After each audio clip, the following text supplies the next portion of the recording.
새벽 4시 폐지 줍는 제 발걸음을 멈추게 한 건 쓰레기통에서 들린 아기 울음소리였습니다. 검은 봉투를 찢자 분홍 담요에 쌓인 아기가 나왔습니다. 얼굴은 새하얗게 질려 있었고 그때 제 눈에 순금 발찌가 들어왔죠. 가로등 불빛 아래서 자세히 보니 발찌엔 낯익은 특이한 문양이 새겨져 있었습니다. 어디서 본 것 같은데 그 순간 제 심장이 미친 듯이 뛰기 시작했어요. 그리고 일주일 뒤 뉴스를 보던 저는 그 자리에 주저앉고 말았습니다. 혜성그룹 회장의 손자 실종 단서는 금발찌. 화면에 뜬 발찌 사진은 제가 본 그것과 똑같았습니다. 그제야 깨달았죠. 제가 구한 그 아기가 대한민국을 뒤흔든 재벌 3세였다는 걸. 이야기가 궁금하시다면 구독과 좋아요 눌러주세요. 댓글로 지금 어디서 시청하고 계신지 소통해 주신다면 앞으로 더 좋은 영상 제작에 큰 힘이 됩니다. 새벽 4시 강남의 뒷골목은 깊은 어둠과 습한 냉기로 가득했습니다. 화려한 네온사인 불빛이 꺼진 지 오래된 이곳은 밤새 쏟아져 나온 쓰레기들로 악취를 풍겼고 차가운 겨울바람은 뼛속 깊숙이 파고드는 듯 했습니다. 이현우는 녹이 슬어 삐걱거리는 리어카를 끌고 이 골목을 따라 느린 걸음을 옮겼습니다. 그의 나이는 30세였지만 고단한 삶의 무게는 그를 훌쩍 늙어 보이게 만들었습니다. 3년 전까지만 해도 그는 한성대학교 의과대학 본과 3학년에 재학 중인 촉망받는 엘리트였습니다. 하얀 가운을 입고 병원 복도를 걷던 자신의 모습은 이제 꿈처럼 아득한 과거의 잔상일 뿐이었습니다. 민수야, 넌 최고의 의사가 될 거야. 아버지는 너를 자랑스러워한단다. 아버지가 살아생전 늘 말씀하시던 그 목소리가 귓가에 맴돌았습니다. 하지만 그 자랑스러웠던 꿈은 한순간에 산산조각 났습니다. 아버지의 회사가 예고 없이 부도 처리되었고 그 충격으로 아버지는 심장마비로 세상을 떠났습니다. 등록금은커녕 당장의 생계조차 막막해지자 현우는 결국 의사의 길을 포기해야 했습니다. 그날 밤 한강 다리 밑에서 불태웠던 의대. 합격증의 불꽃과 함께 흘렸던 뜨거운 눈물은 여전히 그의 가슴에 선명한 흉터로 남아 있었습니다. 그리고 얼마 후 뱃속에 아기를 임신한 아내가 교통사고로 세상을 떠나고 말았습니다. 그 후 그는 세상의 모든 것을 잃은 채 매일 새벽 폐지를 주어 하루 10,000원, 남짓한 돈으로 고시원 월세를 감당하며 하루하루를 버티고 있었습니다. 강남의 부유한 동네는 그에게는 양날의 검과 같았습니다. 이곳의 부자들은 멀쩡한 물건도 쉽게 버렸고 그 쓰레기가 현우에게는 생계를 유지할 수 있는 유일한 수단이 되었습니다. 그는 오늘도 고질적인 어깨 통증을 무시한 채 익숙한 골목을 따라 쓰레기통을 뒤지기 시작했습니다. 그런데 여느 때와 달리 한 쓰레기통 앞에 검은 승용차가 서 있었고 누군가 급하게 무언가를 버리고 떠나고 있었습니다. 리어카를 멈추고 문제의 쓰레기통 뚜껑을 열자 코를 찌르는 썩은 음식물 냄새를 뚫고 희미하고도 간절한 울음소리가 들려왔습니다. 처음에는 길고양이의 울음소리라 생각했습니다. 하지만 폐지 줍는 일에 익숙해진 그의 귀는 곧 그것이 고양이의 울음과는 확연히 다른 나약한 아기의 울음소리임을 깨달았습니다. 현우의 심장은 미친 듯이 뛰기 시작했습니다. 그의 손은 덜덜 떨렸지만 본능적으로 봉투를 찢기 시작했습니다. 가장 위에 있던 검은 봉투를 찢자 그 속에서 분홍색 담요에 겹겹이 쌓인 작은 생명체가 모습을 드러냈습니다. 이게 대체 무슨 일이지? 생후 1달도 채 되지 않아 보이는 신생아였습니다. 아기의 창백한 얼굴에는 푸른빛이 돌았고 불규칙한 호흡은 당장이라도 끊어질 듯 위태로워 보였습니다. 현우는 본능적으로 자신이 의대생이었을 때 배웠던 지식을 떠올렸습니다. 저체온증. 아기의 입술은 파랗게 질려 있었고 즉각적인 체온 유지가 필요했습니다. 그는 급하게 자신이 입고 있던 두꺼운 겉옷을 벗어 아기를 감싸 안았습니다. 썩은 음식물 냄새와 차가운 새벽 공기 속에서 현우는 아기의 목 뒤를 조심스럽게 받쳐 기도를 확보했습니다. 괜찮아, 괜찮아. 내가 지켜줄게. 현우는 아기에게 속삭였습니다. 그의 목소리는 떨렸지만 그 안에는 모든 것을 잃었던 남자에게서 솟아난 강렬한 부성애가 담겨 있었습니다. 아기를 품에 안고 체온을 나누어 주던 그때 아기의 작은 발목에서 무언가 반짝이는 것이 현우의 눈에 들어왔습니다. 어둠 속에서도 빛을 잃지 않는 그것은 순금으로 만든 발찌였습니다. 현우는 가로등 불빛 아래에서 발찌를 자세히 들여다보았습니다. 일반적인 아기 발찌가 아니었습니다. 섬세하고 정교한 문양이 새겨져 있었고 발찌 안쪽에는 알아보기 힘든 작은 글자들이 빼곡히 적혀 있었습니다. 이런 귀한 발찌를 설마 버린 사람이 이 발찌의 존재를 몰랐던 건가? 현우의 심장이 다시 한번 크게 쿵쾅거렸습니다.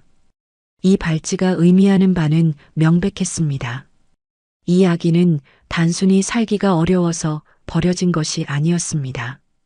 누군가 의도적으로 버리면서도 이불에 쌓여 있어 이 결정적인 단서가 되는 발찌의 존재를 미처 파악하지 못했거나 급박한 상황 속에서 실수로 남겨둔 것이 분명했습니다.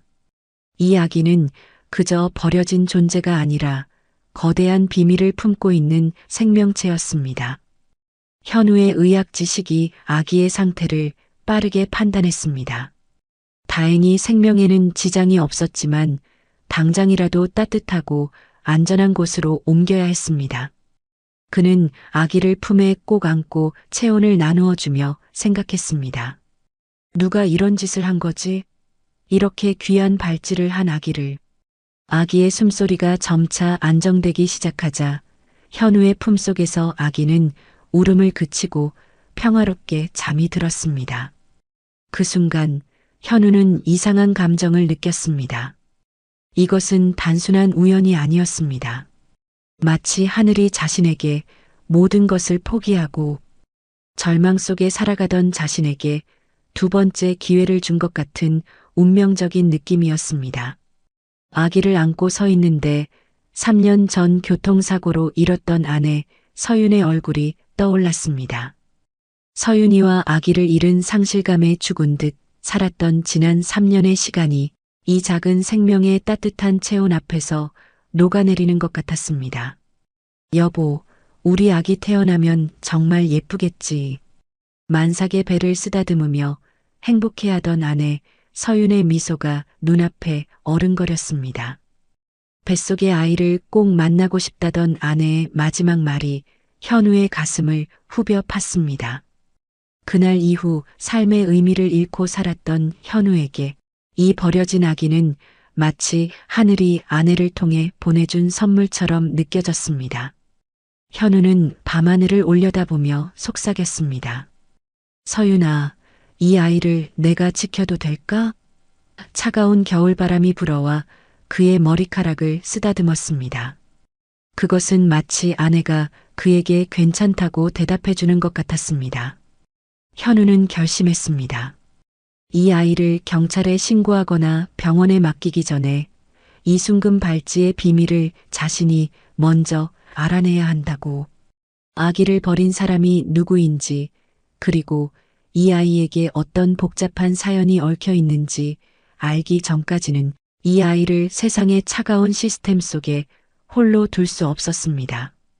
그는 아기를 품에 꼭 안고 자신의 작은 월세방이 있는 고시원 쪽으로 발걸음을 옮겼습니다. 썩은 음식물 냄새가 가득했던 쓰레기통 옆에서부터 시작된 이 여정은 마치 그의 죽었던 삶을 다시 시작하게 만드는 운명적인 발걸음 같았습니다. 그는 아기의 체온이 떨어지지 않도록 자신의 몸을 최대한 밀착시키며 속삭였습니다. 강민아, 조금만 참아. 이제 곧 따뜻한 곳에 도착할 거야. 그는 이미 아기에게 강하게 살아남자고 강민이라는 이름을 붙여주기로 마음먹었습니다. 비록 임시적일지라도 이름이 없는 채로 둘 수는 없었습니다. 현우가 사는 고시원은 5층 꼭대기, 해가 들지 않는 작은 방이었습니다. 방의 문을 열고 들어서자 곰팡이 냄새와 습한 냉기가 현우를 맞이했습니다. 그는 급히 방바닥에 깔아놓은 이불 위에 아기를 눕히고 보일러를 최고 온도까지 올렸습니다. 방은 작았지만 다행히 외풍이 심하지 않아 금방 따뜻해질 수 있었습니다. 그는 아기의 창백했던 얼굴에 점차 혈색이 돌아오는 것을 확인하고 안도의 한숨을 내쉬었습니다. 생후 한 달도 되지 않은 아기의 작고 연약한 몸은 세상의 어떤 것보다 귀하게 느껴졌습니다. 그는 즉시 자신이 의대생 시절 배웠던 지식을 꺼내 활용했습니다. 소아과 실습 때 배웠던 신생아 돌보기와 응급처치 요령이 머릿속에 떠올랐습니다. 호흡은? 맥박은? 현우는 떨리는 손으로 아기의 작은 가슴에 귀를 기울였습니다. 다행히 불규칙했던 호흡은 점차 안정되어 가고 있었습니다. 그는 겉옷과 분홍 담요를 벗겨내고 아기의 상태를 더욱 면밀히 살폈습니다. 아기는 온몸에 푸른 기운이 가시지 않았지만 생명에는 지장이 없어 보였습니다. 현우는 편의점에서 급히 사온 신생아용 분유와 기저귀, 물티슈 등을 방바닥에 펼쳐놓았습니다. 분유를 타서 아기에게 먹이는 과정은 서툴렀지만 의대 시절의 지식이 그를 도왔습니다. 따뜻한 분유가 아기의 작은 입술에 닿자 아기는 본능적으로 빨기 시작했습니다. 그 모습을 바라보는 현우의 눈가에 뜨거운 눈물이 고였습니다. 그의 머릿속에는 3년 전의 악몽 같은 기억이 떠올랐습니다. 아내 서윤이 임신 8개월이었을 때였습니다. 그는 의대 수업을 마치고 만삭인 아내와 함께 산부인과에서 돌아오는 길이었습니다. 여보, 우리 아기 이름은 은호로 할까? 아니면 지안으로 할까? 아내 서윤은 행복하게 웃으며 차 안에서 태명을 부르고 있었습니다. 뭐든 좋아. 당신 닮아서 예쁘면 돼. 현우는 운전대를 잡은 채 대답했습니다. 당신은 참 무심하다. 그치 아가야? 아빠가 벌써부터 이렇게 무심하면 어떡해? 서윤은 장난스럽게 타박했지만 그 목소리에는 세상 모든 것을 다 가진 듯한 행복이 묻어 있었습니다. 무심한 게 아니라 난 당신이랑 아기만 있으면 돼서 그래. 다른 건 욕심 없어. 우리 아기 태어나면 예쁜 발찌 하나 해주자. 당신 말대로 욕심은 없지만 평생 간직할 수 있는 특별한 거로. 하지만 그 행복은 너무나 짧았습니다. 신호를 무시하고 달려온 대형 트럭이 그들의 차량을 들이받았고 현우는 기적적으로 살아남았지만 아내와 뱃속의 아이는 그 자리에서 세상을 떠났습니다. 구급차 안에서 의식을 잃어가는 아내 서윤이 그에게 남긴 마지막 말은 뼈저리게 아픈 기억으로 남아 있습니다. 여보, 우리 아기 꼭 만나고 싶었는데. 그 말이 현우의 삶을 송두리째 무너뜨렸습니다. 의대 졸업장도 미래의 꿈도 모든 것이 의미를 잃었습니다. 그는 폐지를 줍는 삶으로 숨어들었고 매일 밤 죽은 듯 잠들었습니다. 그러나 지금 그의 품에는 버려진 아기 강민이 있었습니다. 숭금 발찌를 차고 있는 이 아기는 마치 3년 전 아내가 해주고 싶다던 그 특별한 발찌를 하고 있는 것처럼 느껴졌습니다. 현우의 얼어붙었던 가슴에 강민의 작은 숨결이 따뜻한 온기를 불어넣었습니다. 서윤아, 보고 싶다. 정말 많이. 현우는 눈물을 흘리며 아내에게 속삭였습니다. 이 아이 당신이 나한테 보낸 선물이지? 당신이 우리 아기를 대신해서 보낸 선물 맞지? 그의 눈물은 후회와 슬픔의 눈물이 아닌 3년 만에 다시 얻은 희망과 부활의 눈물이었습니다. 그는 강민을 끌어안고 다짐했습니다. 절대 놓치지 않을 거야. 이번에는 절대 내가 지켜줄 거야. 내가 이 아이의 아빠가 될 거야. 그는 다시 순금 발찌를 살펴보았습니다. 발찌에 새겨진 정교한 문양은 일반 가정에서는 쉽게 접할 수 없는 마치 가문의 상징과 같은 모습이었습니다. 이 아이를 버린 사람들이 이 발찌의 존재를 몰랐을 리 없습니다. 어쩌면 급하게 도망치느라 미처 챙기지 못했거나 이 담요에 쌓여 있어 발찌가 보이지 않았을 수도 있습니다. 현우는 이 발찌가 이 아이의 신분을 밝혀줄 결정적인 단서임을 직감했습니다. 경찰에 신고하면 아이는 보호시설로 보내질 것이고 이 발찌가 알려지면 아이를 버린 사람들이 다시 찾아와 아이에게 해를 끼칠 수도 있습니다. 이 아이는 그냥 버려진 게 아니야. 누군가 의도적으로 제거하려 한 거야. 내가 지켜야 해. 현우의 강한 책임감이 발동했습니다. 그는 조용히 자리에서 일어나 방안을 정리했습니다. 아기의 존재를 숨겨야 했습니다. 분유와 기저귀 같은 아기 용품들은 모두 이불 밑에 숨겼고 리어카는 고시원 구석진 곳에 두었습니다. 그리고 강민을 품에 안고 창밖을 바라보았습니다. 어둠이 걷히고 희미한 여명이 밝아오고 있었습니다. 새로운 하루, 이현우의 두 번째 삶이 시작되는 순간이었습니다. 그의 가슴은 두려움보다 희망으로 가득 찼습니다. 이 작은 생명이 30세 청년, 이현우의 삶을 완전히 다른 방향으로 이끌어갈 것이라는 운명적인 확신과 함께 말입니다. 이 모든 것이 아내 서윤이 하늘에서 보내준 마지막 선물임을 그는 믿어 의심치 않았습니다. 강민은 현우의 품속에서 따뜻하게 잠들어 있었습니다. 현우는 잠든 아기의 작은 얼굴을 조심스럽게 쓸어내렸습니다. 이 아이의 얼굴에서 묘하게 아내 서윤의 모습이 겹쳐 보였습니다. 현우는 이제 더 이상 혼자가 아니었습니다. 절망과 고독 속에 갇혀 있던 그는 강민이라는 작은 생명을 통해 다시 세상 밖으로 나올 이유를 찾았습니다. 그는 이 아이의 안전을 지키는 것을 자신의 가장 중요한 사명으로 받아들였습니다. 그는 이 아이를 세상의 어둠으로부터 보호하고 진정한 가족이 되어주기로 굳게 다짐했습니다. 그 다짐은 그의 심장에 새로운 활력을 불어넣는 생명수와 같았습니다. 이현우는 아기 강민을 구한 지 사흘째 폐지 수집을 나가지 못하고 고시원 방에만 머물렀습니다. 매일 새벽 4시만 되면 어김없이 리어카를 끌고 나섰던 그였기에 며칠째 방 안에만 있는 현우의 모습은 고시원의 다른 거주자들에게는 충분히 수상하게 비칠 수 있었습니다. 현우는 방 안에 모든 아기용품을 숨기고 강민이 울음을 터뜨릴까봐 노심초사했습니다. 강민은 다행히 순한 편이었지만 생후 한 달도 되지 않은 신생아에게서 울음소리가 나지 않을 수는 없었습니다. 특히 밤중에 기저귀를 갈거나 수유를 할 때면 현우는 온몸에 신경을 곤두세웠습니다. 강민아, 조금만 작게 울어줘. 아빠가 금방 따뜻한 분유 줄게. 현우는 아기에게 속삭였습니다. 이제 그는 아기에게 아빠라는 호칭을 사용하는 것이 전혀 어색하지 않았습니다. 오히려 그 단어는 그의 마음에 굳은 살처럼 박혀있던 슬픔을 녹여주는 따뜻한 위안이었습니다.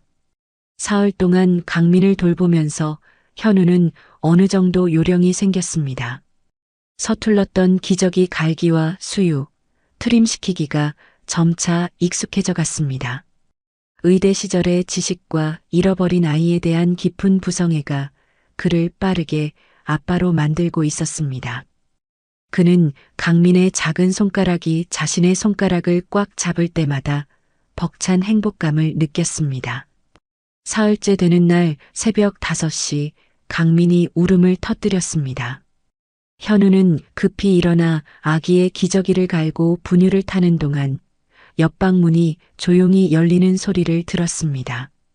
고시원 옆방에는 60대 후반의 박씨 아저씨가 살고 있었습니다. 그는 평소 말수가 적고 현우와는 눈인사조차 잘하지 않던 외로운 노인이었습니다. 현우는 심장이 철렁 내려앉는 것을 느꼈습니다. 정군, 며칠째 아기 울음소리가 들리던데 무슨 일 있나? 박씨 아저씨가 굳은 얼굴로 현우에게 물었습니다. 그의 눈빛에는 단순한 호기심이 아닌 의심과 경계가 섞여 있었습니다. 현우는 최대한 침착하게 대답하려 했지만 그의 목소리는 미세하게 떨렸습니다. 아, 네. 친척 아이를 며칠 봐주고 있어요. 부모님이 갑자기 출장을 가셔서요. 곧 데려갈 겁니다.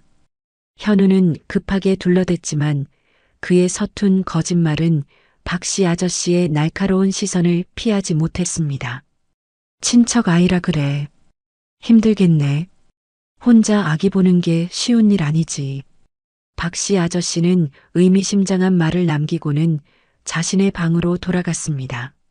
하지만 그는 문을 완전히 닫지 않고 살짝 열어두었습니다. 현우는 마치 감시당하는 듯한 불쾌한 느낌을 지울 수 없었습니다. 더 이상 여기 있으면 안 되겠다. 사람들이 수상하게 여기기 시작했어. 현우는 폐지 수집을 나가지 않자마자 이런 의심을 받는 상황에 불안감을 느꼈습니다. 오늘은 반드시 나가야 했지만 강민을 혼자 두고 나갈 수는 없었습니다. 결국 그는 강민을 포대기에 싸서 품에 안고 두꺼운 겨울 외투 안에 숨기기로 결정했습니다. 오전 10시쯤 현우가 강민에게 분유를 먹이고 있는데 밖에서 낯선 발자국 소리가 들려왔습니다. 한 명이 아니었습니다. 여러 명의 무거운 구두 소리가 고시원 복도에 울려 퍼졌습니다. 고시원이라는 좁고 낡은 공간과는 전혀 어울리지 않는 조직적인 움직임을 가진 사람들의 발소리였습니다. 현우의 심장이 쿵쾅거렸습니다. 똑똑. 누군가 그의 방문을 강하게 두드렸습니다. 현우는 급히 강민을 서랍장 뒤 구석에 숨기고 이불로 아기용품들을 덮은 뒤 문을 살짝 열었습니다. 문 앞에는 검은색 양복을 입은 남자 3명이 서 있었습니다. 그들은 덩치가 크고 인상이 험악했습니다. 경찰이라고 하기에는 위압적이었고 신분증도 보여주지 않았습니다. 현우는 떨리는 목소리를 애써 감추며 물었습니다. 누구세요? 무슨 일로 오셨죠? 가운데 서 있던 남자가 차갑게 현우를 내려다보았습니다. 이 근처에서 아기 울음소리가 난다는 신고를 받았습니다. 혹시 아기를 보신 적 있습니까? 현우는 온몸에 식은땀이 흐르는 것을 느꼈습니다. 그는 최대한 침착하게 거짓말을 했습니다. 아기요? 전 모르겠는데요. 전 매일 새벽 일 나가서 방 안에 계속 없었습니다. 남자들은 현우의 어깨 너머로 방 안을 살펴보려 했습니다. 다행히 강민은 조용했고 아기용품들은 잘 숨겨져 있었습니다. 남자는 현우의 얼굴을 빤히 쳐다보며 물었습니다. 왜 그렇게 땀을 흘리십니까? 혹시 뭔가 숨기는 게 있으신가요? 아, 아닙니다. 그냥 감기 기운이 있어서 열이 좀 나요. 현우의 변명은 서툴렀고 남자들의 의심만 키울 뿐이었습니다. 남자들은 현우를 매서운 눈빛으로 훑어보더니 검은색 명함 한 장을 건네며 말했습니다. 혹시라도 아기를 보시면 즉시 연락 주십시오. 불길한 예감과 함께 남자들이 떠나자 현우는 다리에 힘이 풀려 문 앞에서 주저앉고 말았습니다. 무슨 일이 있어도 지킨다. 무슨 일이 있어도. 그는 속으로 수십 번 다짐하며 강민에게 달려갔습니다. 강민은 다행히 잠들어 있었습니다. 현우는 이제 고시원이 더 이상 안전한 곳이 아님을 깨달았습니다. 그들은 이 아기를 찾기 위해 조직적으로 움직이기 시작했습니다. 현우는 곧바로 강민을 포대기에 싸서 품에 안고 고시원을 빠져나왔습니다. 이 위험한 상황을 돌파할 유일한 방법은 아기의 정체, 즉 순금 발찌의 비밀을 밝혀내는 것이었습니다. 그는 곧장 도서관으로 향했습니다. 그의 고시원 작은 방은 이제 세상에서 가장 위험한 장소가 되어버렸습니다. 그는 강민을 지키기 위해 거대한 폭풍 속으로 걸어 들어가야 했습니다. 이현우의 심장은 두려움과 함께 끓어오르는 분노로 가득 찼습니다. 누가 이 작고 순수한 생명을 이런 위험에 몰아넣었는지 반드시 알아내야만 했습니다. 이현우는 강민을 품에 안고 도서관 컴퓨터 앞에 앉았습니다. 품속에 강민은 잠들어 있었지만 현우의 심장은 쉴 새 없이 불안하게 뛰고 있었습니다. 그는 순금 발찌에 새겨진 문양의 정체를 알아내는 것이 이 위협적인 상황을 타개할 유일한 방법이라고 확신했습니다. 왜 이런 귀한 발찌를 찬 아기를 버렸을까? 그리고 왜 검은 양복을 입은 사람들이 찾아다니는 걸까? 이 모든 의문은 발찌의 비밀을 푸는 열쇠에 달려 있었습니다. 그는 조심스럽게 마우스를 움직여 검색창에 여러 키워드를 입력하기 시작했습니다. 한국 재벌 가문장, 순금 발찌 문양, 재벌가 상징, 해성그룹 문장 등 자신이 아는 모든 단서를 조합했습니다. 1시간가량의 집요한 검색 끝에 현우는 마침내 비슷한 문양을 발견했습니다. 화면에 뜬 이미지를 보는 순간 그의 온몸은 얼어붙는 듯한 충격에 휩싸였습니다. 해성그룹 창업주 가문장, 발찌에 새겨진 문양과 화면 속 이미지는 완벽하게 일치했습니다. 해성그룹, 그 이름은 현우에게도 익숙했습니다. 대한민국 5대 재벌 중 하나로 자산 규모가 수십조 원에 달하는 거대 기업이었습니다. 그는 자신이 구한 아기가 단순한 부잣집 아기가 아니라 한국 사회를 움직이는 거대한 권력의 중심부와 연결되어 있다는 사실을 깨달았습니다. 현우는 떨리는 손으로 마우스를 붙잡고 검색을 이어갔습니다. 해성그룹 후계 구도, 해성그룹 3세를 입력하자 충격적인 기사들이 연이어 화면에 나타났습니다. 2달 전 기사였습니다. 해성그룹 장남 부부, 등남 3대 경영 세습 구도 확정. 기사에는 해성그룹 강태호 회장의 장남 부부가 아들을 낳았으며 이 아이가 해성그룹의 미래를 이어갈 3세라는 내용이 명시되어 있었습니다. 그리고 그 기사 옆에는 또 다른 기사가 눈에 들어왔습니다.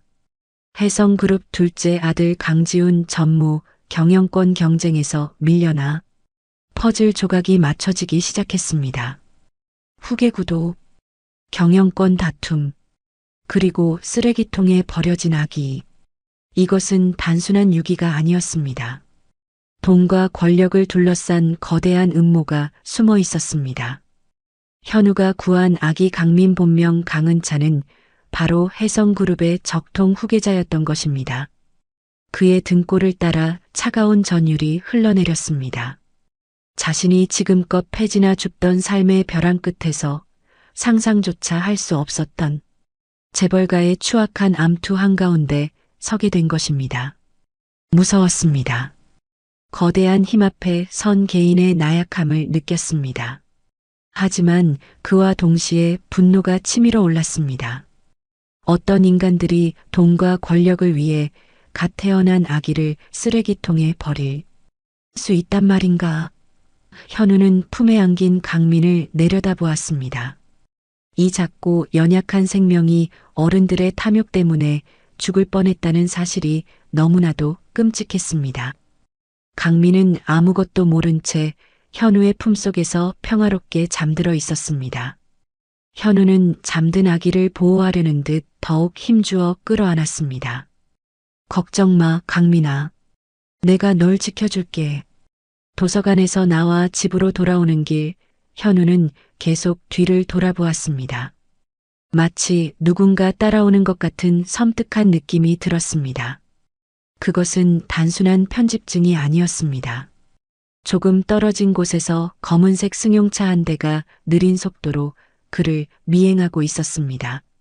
낮에 고시원에 찾아왔던 그 남자들의 일당이 분명했습니다. 현우는 가슴이 미친 듯이 뛰었지만 걸음을 멈추지 않았습니다. 그는 서둘러 고시원으로 돌아왔고 강민을 이불 위에 조심스럽게 눕혔습니다. 강민은 까만 눈동자로 현우를 빤히 쳐다보았습니다. 마치 모든 것을 알고 있다는 듯한 눈빛이었습니다. 현우는 아기의 작은 손가락을 꽉 잡았습니다. 강민아, 내가 누군지 이제 알 것 같아. 너는 혜성그룹의 진짜 상속자야. 누군가 너를 없애려고 했어. 하지만 걱정 마. 내가 내 아빠가 되어줄게. 진짜 아빠보다 더 잘 키워줄게. 현우의 목소리는 절박했지만 그 안에는 강한 결의가 담겨 있었습니다. 그는 아기를 지켜내겠다는 약속을 했습니다. 그것은 죽은 아내 서윤과 뱃속의 아이에게 보내는 약속이기도 했습니다. 창밖을 내다보니 아니나 다를까 고시원 앞에 검은 승용차가 서 있었습니다. 낮에 봤던 바로 그 차였습니다. 누군가 24시간 자신을 감시하고 있다는 뜻이었습니다. 현우는 재빨리 커튼을 쳤습니다. 심장이 폭발할 것 같았습니다.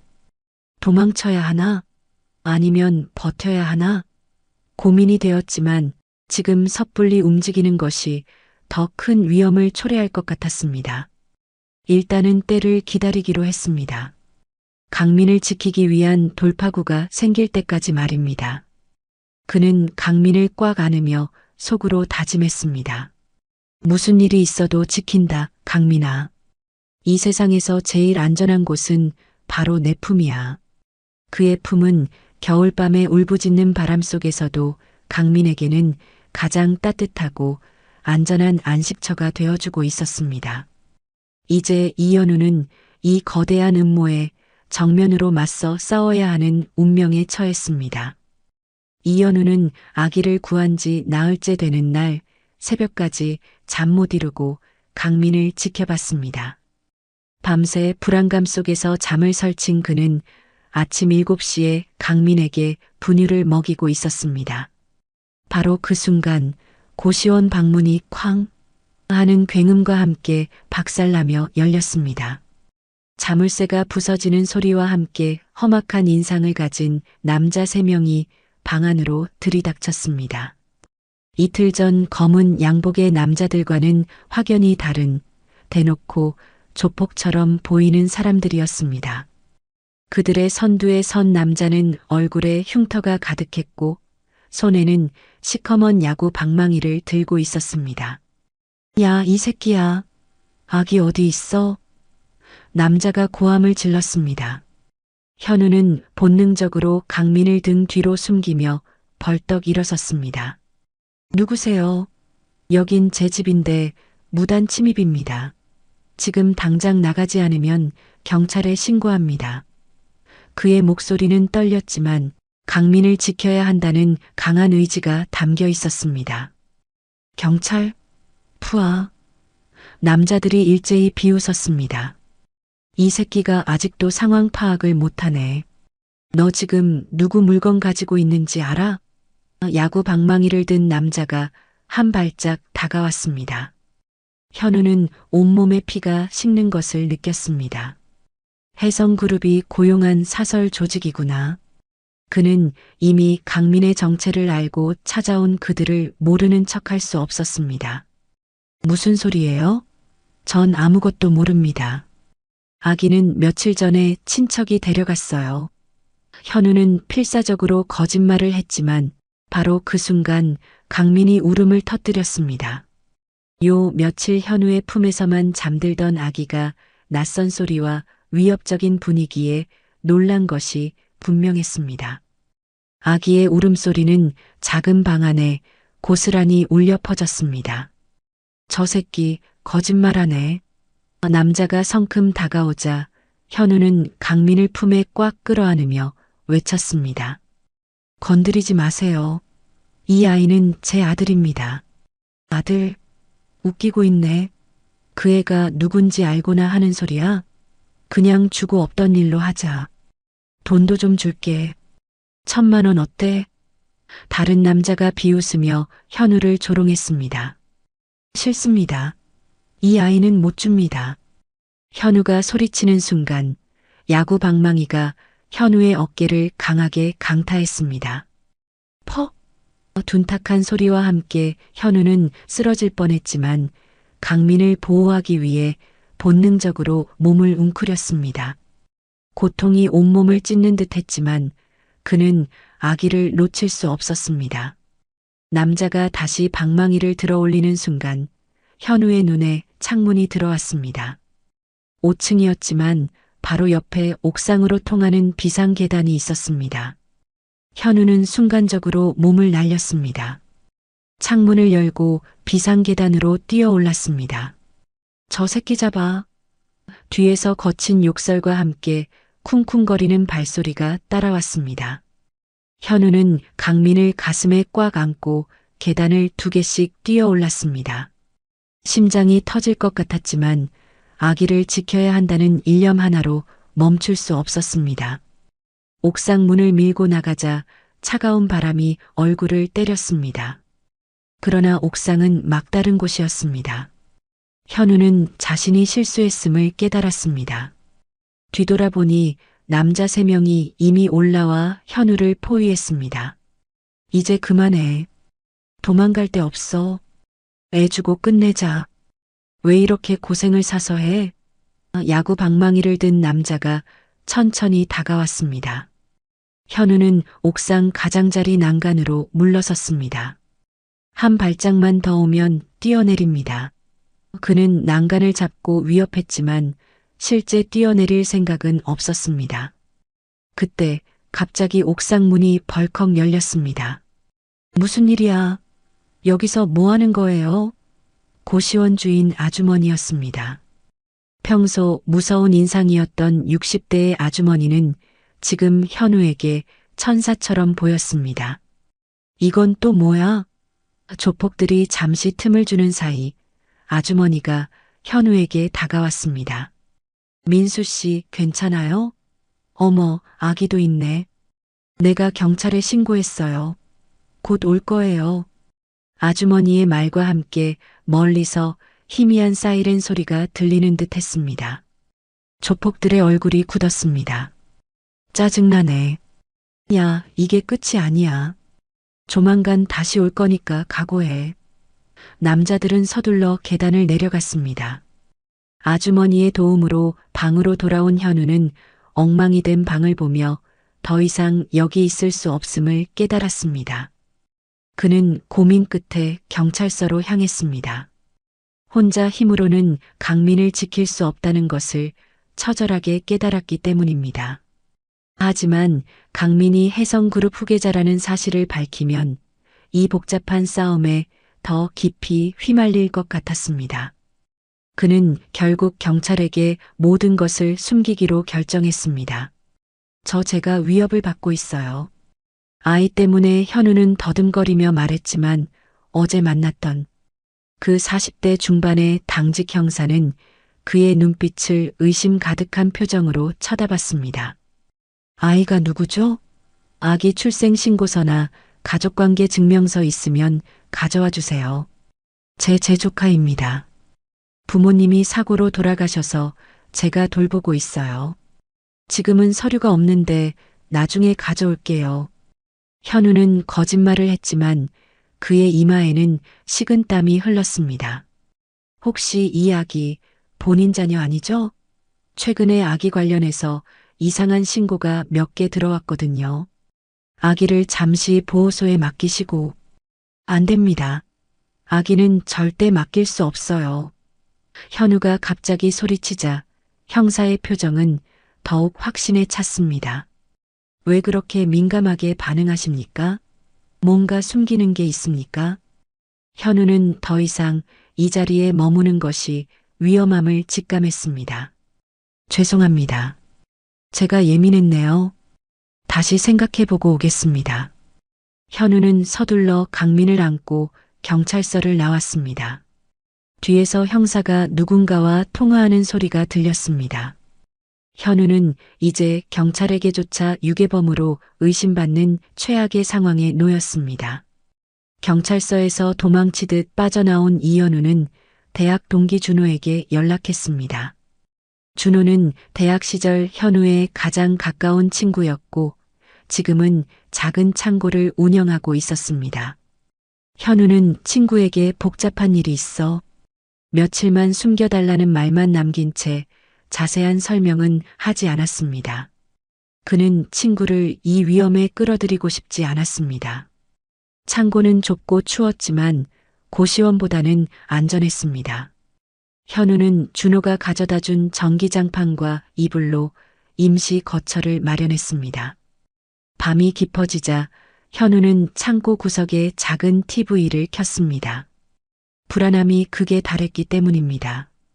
뉴스 채널에서 앵커가 심각한 표정으로 말했습니다.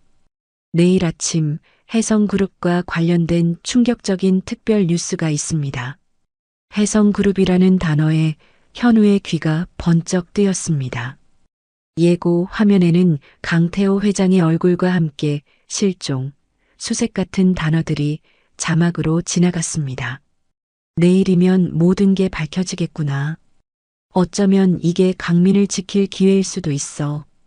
현우는 진실이 밝혀지면 더 이상 강민이 위험에 처하지 않을 것이라고 믿고 싶었습니다. 강민을 재우며 현우는 자장가를 불러주었습니다. 자장자장 우리 아가 무서운 일 없을 거야. 아빠가 지켜줄게.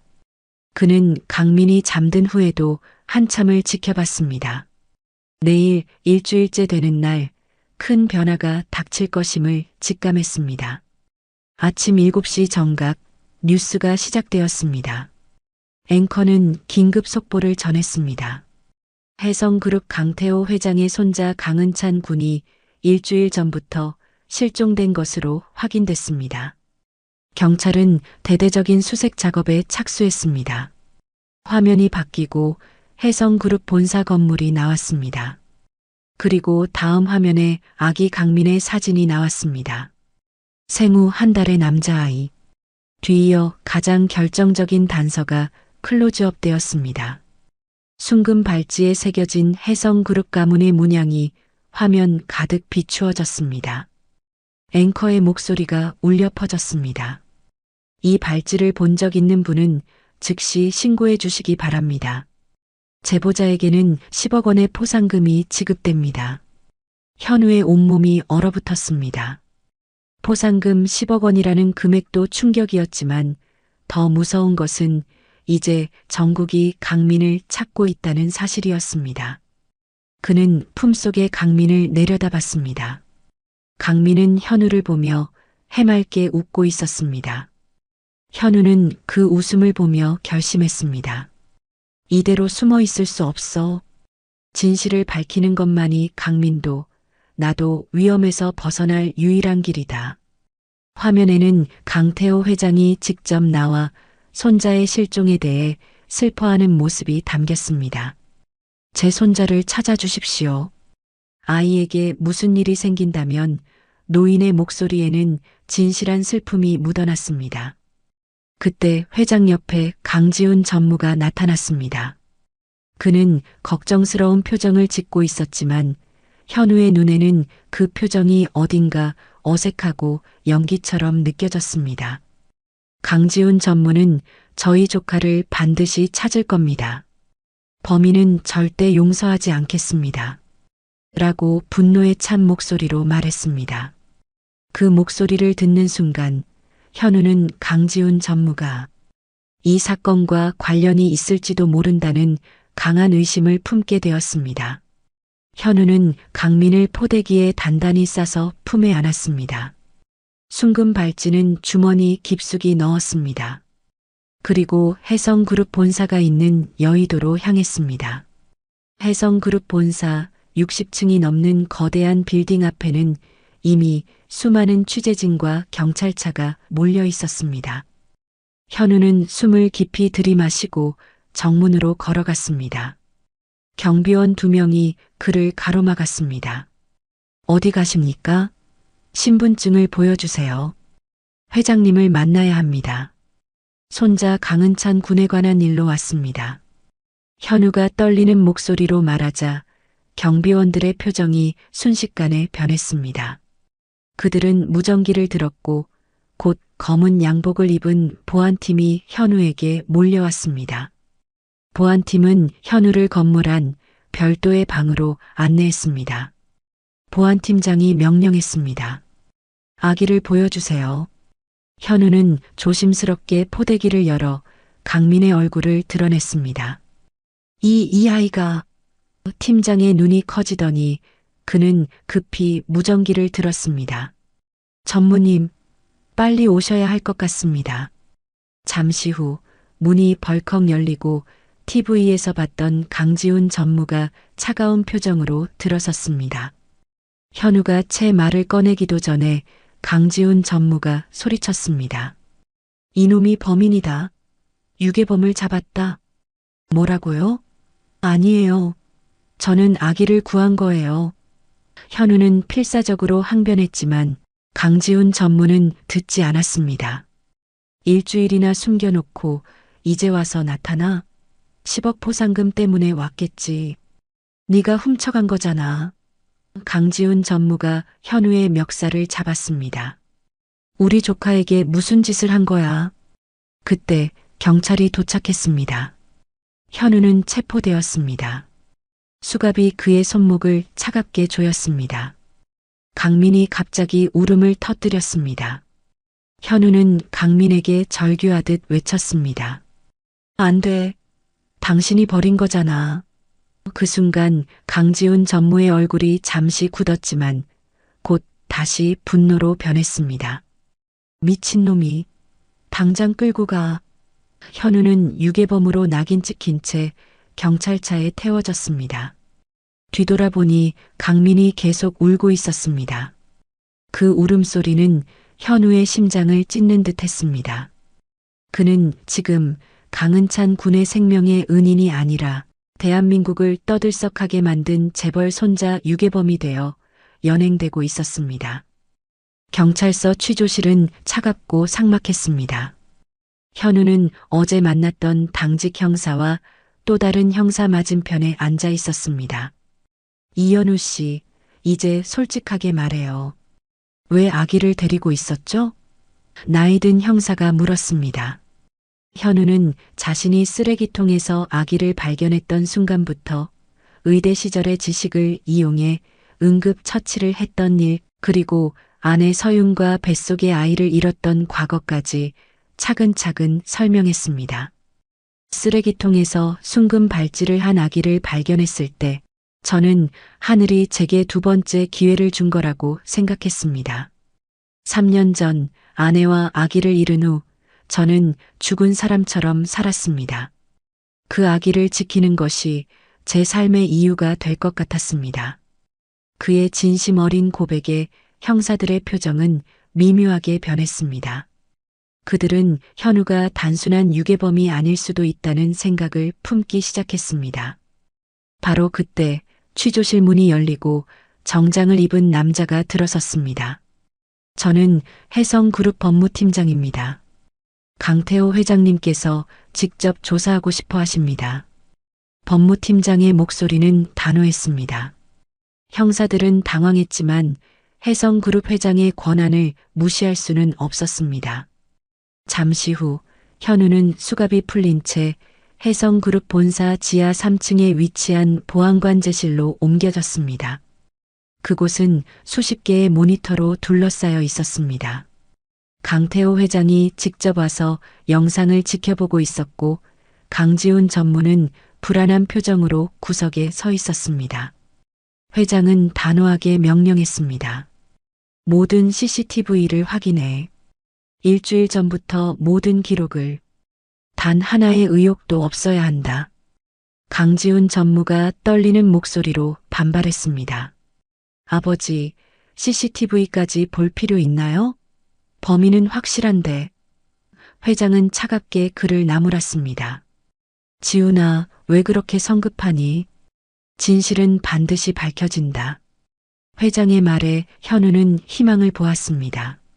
CCTV에는 분명 자신이 아기를 발견하는 장면이 녹화되어 있을 것이기 때문이었습니다.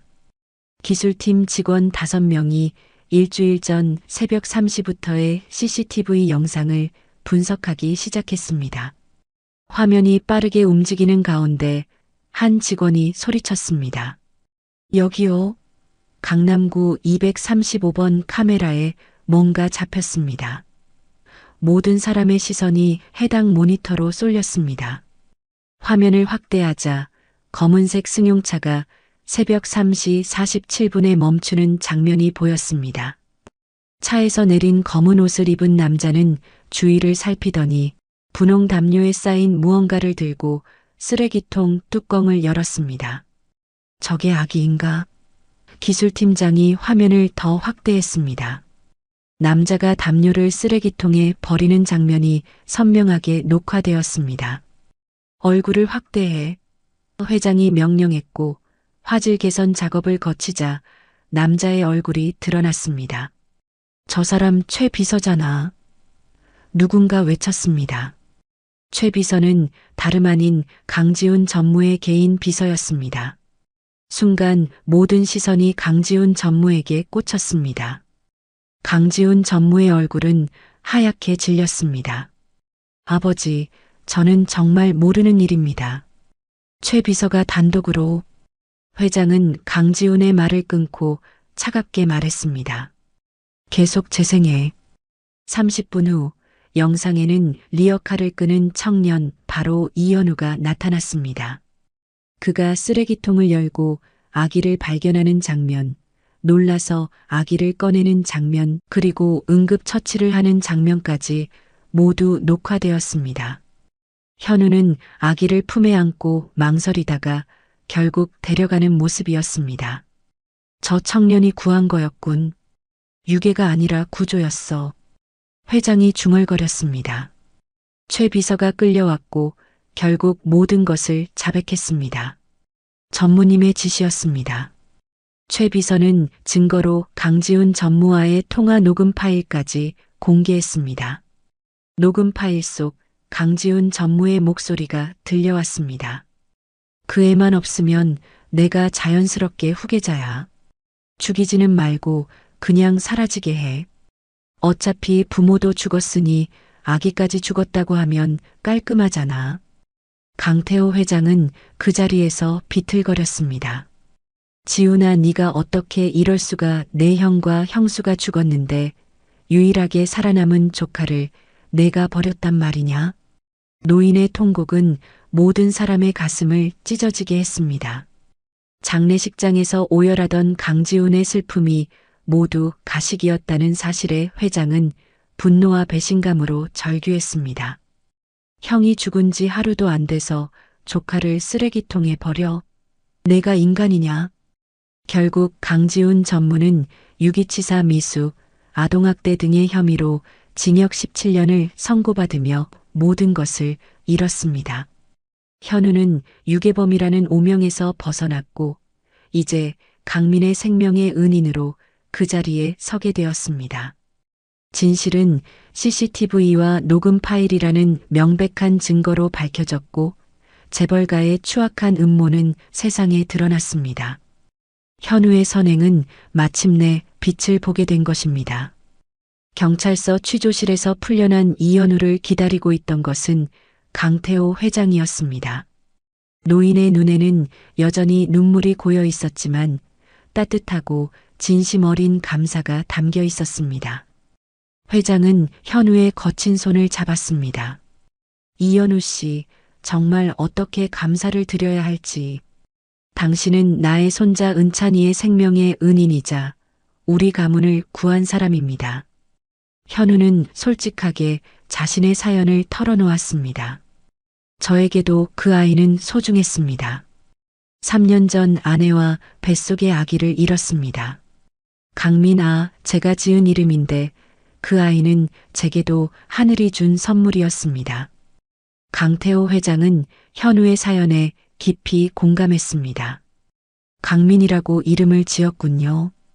우리 손자 이름은 은찬이지만 은인께서 지어준 그 소중한 이름도 함께 쓰겠습니다. 현우는 눈물이 났습니다. 이 아이와의 인연이 완전히 끊어지지 않을 것이라는 안도감이었습니다. 회장은 결심한 듯 현우에게 말했습니다. 외람되지만 제가 도와드려도 되겠습니까? 이현우 씨는 의대로 다시 돌아가세요. 복학에 필요한 모든 것을 내가 지원하겠습니다. 그리고 졸업하면 우리 혜성종합병원에서 일해주세요. 당신처럼 생명을 귀하게 여기는 의사가 우리 병원에 필요합니다. 현우는 믿을 수 없었습니다. 포기했던 꿈이 기적처럼 눈앞에 되살아난 것입니다. 회장님, 정말인가요? 회장은 그를 따뜻하게 안아주었습니다. 우리 손자의 생명의 은인에게 이 정도는 당연합니다. 아니, 이것보다 더 많은 것을 받을 자격이 있어요. 현우는 임시보호소에서 강은찬을 만났습니다. 강민아. 현우가 부르자 아기는 고개를 돌려 현우의 목소리를 알아듣는 듯 옹알이를 했습니다. 일주일 동안 정이 들었던 아기였습니다. 현우가 아기를 안는 순간 눈물이 터져 나왔습니다. 강민아, 아니 은찬아. 이제 진짜 가족 품으로 가는구나. 행복해야 해.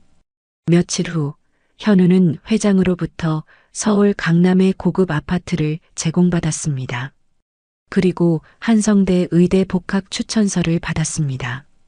학비는 재단 장학금으로 전액 지원되고 공부에 지장 없는 선에서 경영 수업을 받게 되었습니다.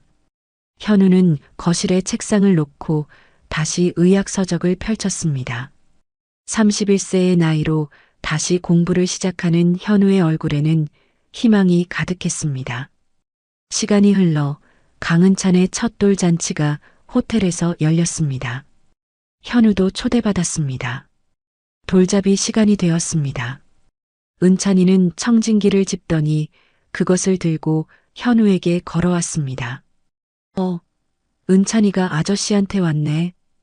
현우가 은찬이를 안아 올리자 회장은 따뜻하게 웃었습니다. 우리 은찬이 생명의 은인이자 일주일 동안 진짜 아빠였으니까. 현우 씨도 가족 사진 함께 찍읍시다. 현우는 회장과 은찬이 뒤에 서서 진정한 가족이 되는 순간을 맞이했습니다. 2년 후 현우는 마침내 의사 가운을 입고 졸업했습니다. 졸업식 날 이제 3살이 된 은찬이가 객석에서 아빠 하고 외쳤습니다. 현우는 혜성종합병원 소아청소년과 전공의로 첫 출근했습니다. 33세의 나이에 시작한 새로운 의사의 길이었습니다. 그로부터 5년 후 현우는 38세의 최연소 혜성종합병원 소아청소년과 과장이 되었습니다. 회장님의 든든한 후원과 자신의 뛰어난 실력으로 이룬 결과였습니다. 어느 날 회장님은 현우에게 은찬이의 법적 보호자와 혜성의료 재단 이사장 자리를 맡기고 싶다는 뜻을 전했습니다. 자네는 이미 자격을 증명했어. 생명을 구하는 마음. 그것이 진정한 리더십이야. 현우는 무거운 책임감과 영광을 함께 느꼈습니다. 그날 밤 현우는 은찬이에게 편지를 썼습니다. 사랑하는 은찬에게. 너를 처음 만난 건 쓰레기통에서였어. 나는 그때 모든 것을 잃은 사람이었지만 너를 만나고 다시 살아야 할 이유를 찾았어. 일주일 동안 너는 내 전부였어. 은찬아, 넌 하늘이 준 선물이야. 너로 인해 나는 다시 의사가 되었고 진정한 가족을 얻었어. 사랑한다, 내 아들아. 지금도 현우는 가끔 그날 새벽을 떠올립니다. 쓰레기통에서 울던 작은 생명체를 발견했던 순간, 그 순금 발찌, 그 순간의 선택이 그의 인생을 완전히 바꿔놓았습니다. 그날 우리는 서로를 구했다는 것이죠. 현우는 은찬이의 손을 잡고 행복하게 웃었습니다. 잃었던 모든 것을 다른 형태로 돌려받은 기적이었습니다. 오늘 이야기를 끝까지 들어주셔서 감사합니다. 영상 보시고 느끼신 감정, 댓글로 함께 나눠주세요. 여러분의 한마디가 누군가에겐 큰 위로가 될 수 있습니다. 영상이 마음에 드셨다면 구독과 좋아요로 응원 부탁드립니다.